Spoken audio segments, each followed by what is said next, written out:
지난 정권의 가장 폐해 중에 하나가 갈라치기입니다. 경찰과 검찰이 싸웠고, 그리고 건물 같으면 이제 건물주와 임차인이 싸웠습니다. 뭐 이런 식으로 이제 수많은 갈라치기가 있었는데, 뭐 기업과 노동자도 마찬가지고, 그리고 근데 그 중에 하나가 의사 간호사 갈라치기였죠. 어쨌든 그 갈라치기가 낳은 그 피해의식 같은 게 이번에 좀 있었고, 이 아산병원 사태에서 간호사들의 그 피해의식, 의사를 적대시하는 그런 피해의식이 좀 드러났고,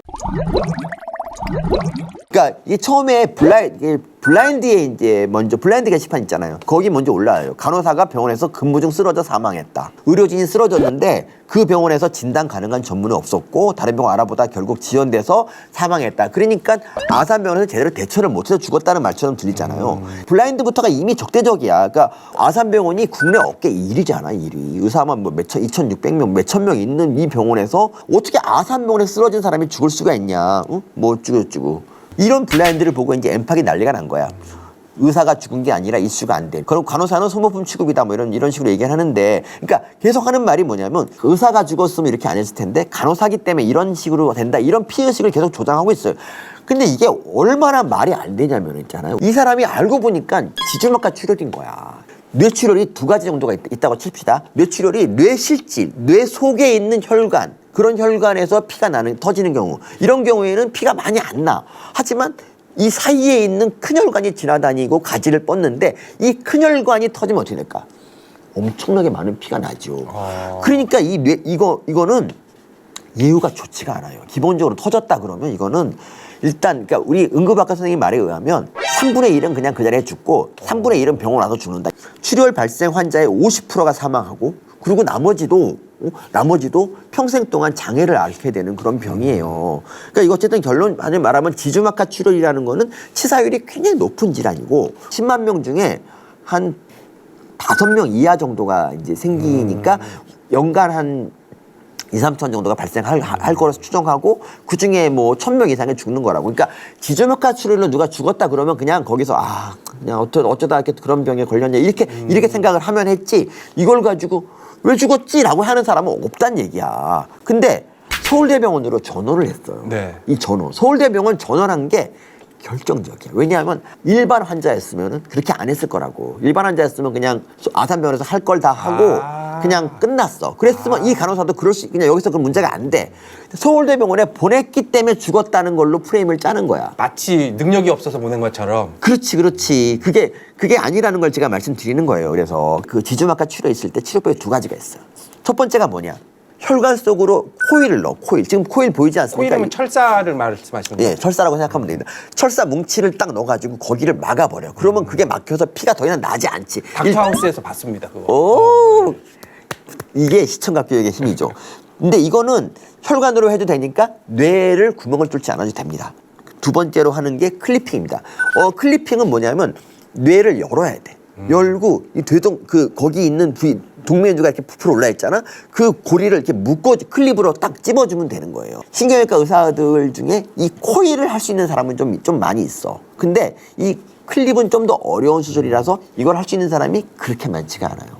근데 아산병원에는 이 사람이 이 클립 할 수 있는 사람이 2명 있었는데 2명 다 없었어요. 한 명이 학회를 간 거야. 학회를 그 한 명은 휴가를 갔나 어쨌든 간에 이유는 모르겠지만 2명이 다 자리를 비웠어요.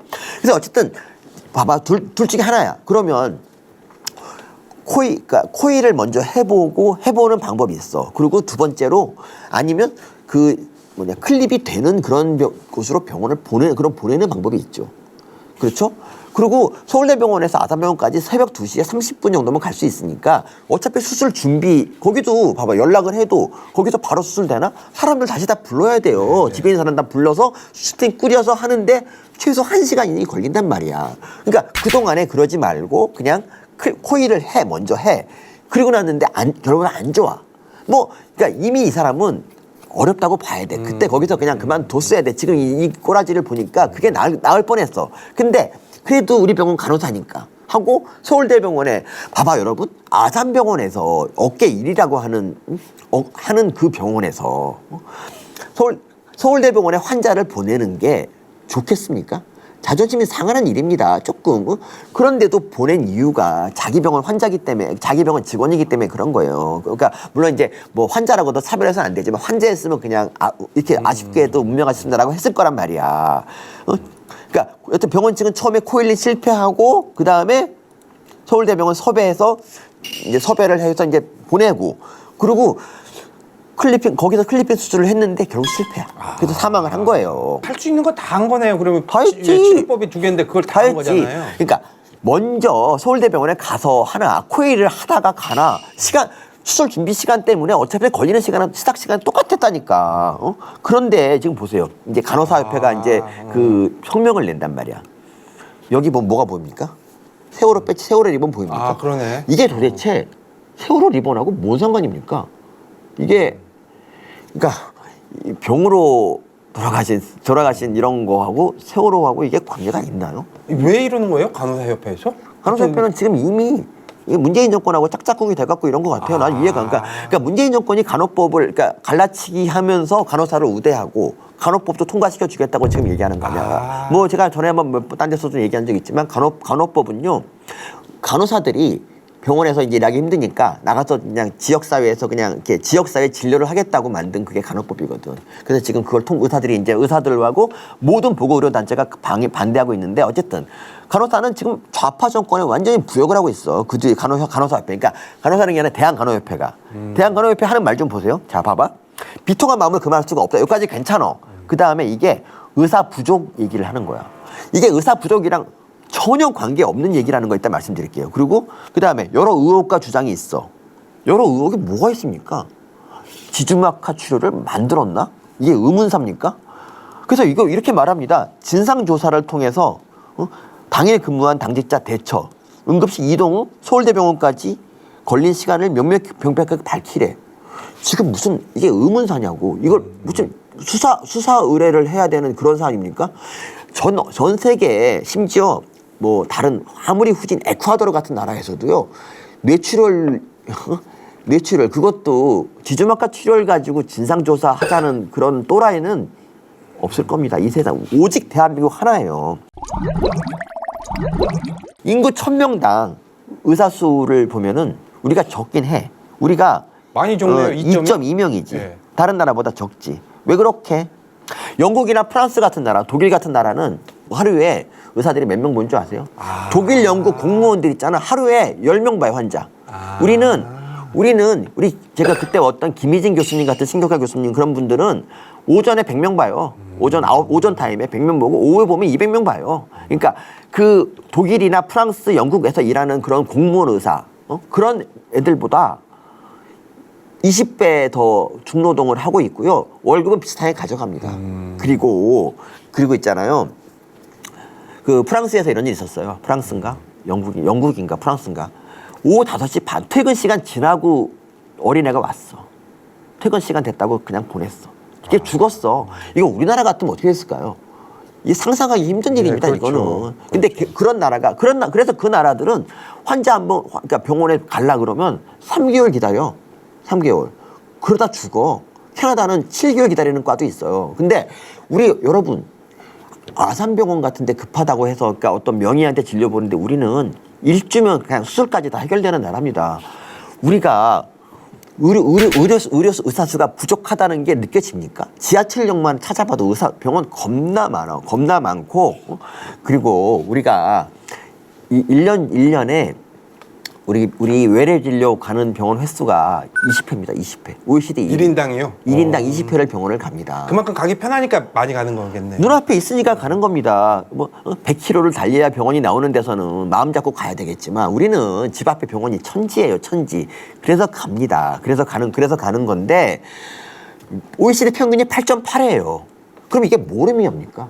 우리가 그래서 수명이 높은 것도 있는데 우리나라는 조금 의료가 과잉이야. 오히려 과잉이라고. 여러분 변호사 사무실이 앞에 있고 이혼 전문이라 써 있어 봐요. 그러면 여러분 어떡합니까? 이혼이나 한번 해볼까? 뭐 하고 갑니까? 거길 갑니까? 안 가. 변호사 사무실 아무리 이혼 상담 있어도 안 간다고요. 이혼 닥칠 때 가는 거야. 근데 병원은 앞에 치과 하나 생기면 스캔이나 한번 할까 하고 가는 게 병원이라고. 그래서 모든 의사는 수요를 창출하고 의사가 많아지면 그만큼 더 많이 쓸데없이 병원에 더 간다고. 지금 안 그래도 과잉인데. 결국 그렇게 되면 의료비가 더 나가고 건강보험이 축난다고요. 그래서 정부가 의사를 왜 자유시장에 맡기지 않는지 압니까? 자유시장에 맡기면 철제 돌파리가 나오고 그리고 의료비가 급증해요. 그걸 정부가 그래서 의사수를 통제하고 그 대신에 수가도 통제하고 있는 겁니다. 그러니까 이렇게 말하는 거야. 우리 수가를 낮게 유지하면서 니네들 환자 많이 봐서 니네가 알아서 하든지라고 얘기를 하는 게 지금 시스템이라고.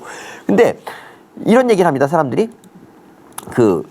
의사가 지금 너무 비인기과에 안 가. 비인기과라는 거는 수술하는 과, 흉부외과, 신경외과 같은 데를 별로 안 간단 말이에요. 그 바이탈과라고 하는 그 과를 안 가요. 그리고 인기과에 많이 가지. 예를 들면 예를 들면 뭐가 있냐. 피부과나 성형외과 같은 그런 과에 되게 많이 가지. 왜냐면 거기 가면 이제 좀 편한데, 그리고 뭐 이비인후과, 안과 이런 것도 있지만, 여러분, 의사가 쉽고 편한 과를 좋아한다고 의사 이기적이라고 욕을 하는 사람들이 있어요. 근데 의사 중에서는 그런 사람이 있어. 의외로 이렇게 나는 흉부외과를 가고 싶은 사람이 있다? 근데 흉부외과 가고 싶은 사람이 흉부외과를 갈 수 있을까?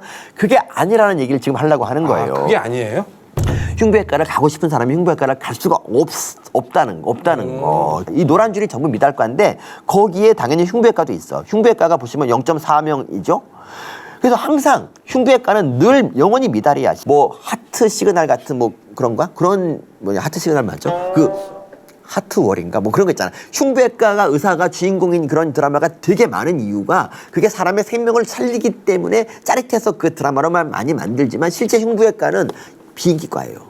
그래서 어떻게 생각해요? 사람들은 의대 정원을 늘리면 되지 않냐. 늘리면 일부라도 가지 않겠냐. 굶어 죽는 것보다 낫잖아. 일부라도 간다 생각한단 말이에요. 그러면 비인기과 의사수 부족이 없어진다고 생각하지.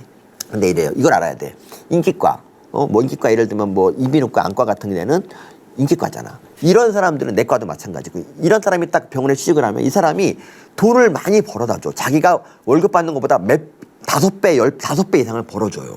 당구대병원 내과 의사가 초창기에 뭐 한 10대 명 됐거든요. 지금 한 60명, 60명이 넘어요. 근데 우리 초창기에 흉부외과 몇 명이었게? 3명. 지금 4명이야. 흉부외과는 그 20년 동안 1명 늘었습니다. 왜 안 늘었을까? 환자를 볼수록 적자가 나거든요. 그래서 이걸 4명, 그러니까 3명일 때 3억 적자 나는 게 4명이면 4억 적자가 나요. 그러니까 이거는 우리가 대학병원이니까 흉부외과를 없앨 수는 없고 최소한으로 욕 안 먹을 정도만 유지를 하는 거예요. 그리고 심지어 이 바이탈과라고 하는 이런 데는 있잖아요.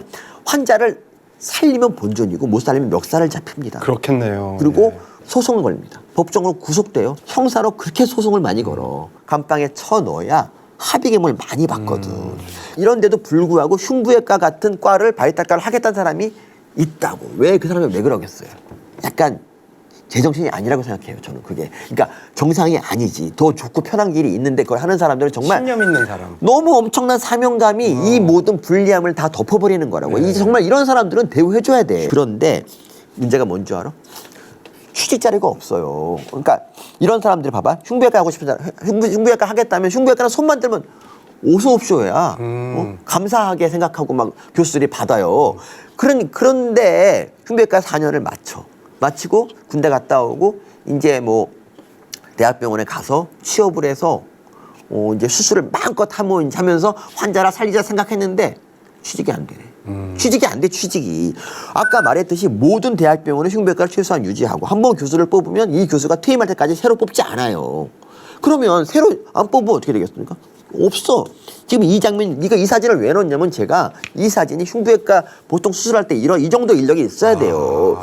이런 거를 개인이 갖추는 게 가능합니까? 여러분 그 철학과 있잖아, 철학과. 철학과 우리 왜 안 갑니까, 잘? 철학과 나와서 뭐 하냐는 남들이 취직이 안 되니까 안 가는 거죠. 경영외과를 가는 거죠. 여러분도 마찬가지잖아.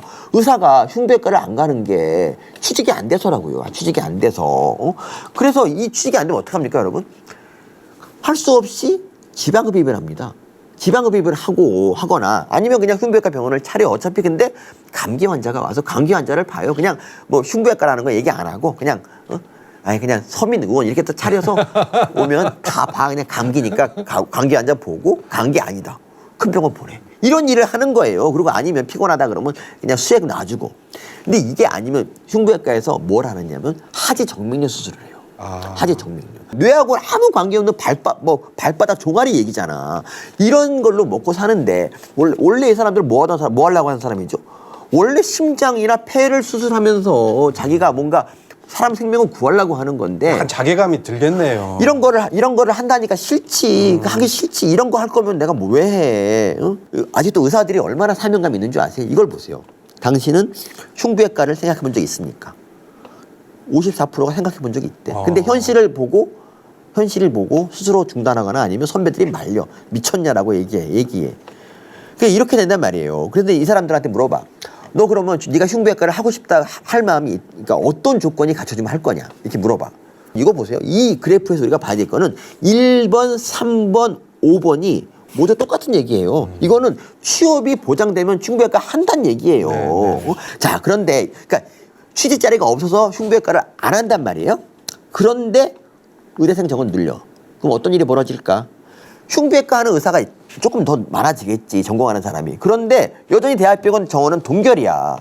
그러면 어떻게 되느냐? 개원에서 지방 흡입하고 감기 보고 하지 정맥류를 하는 의사들이 더 늘어나지.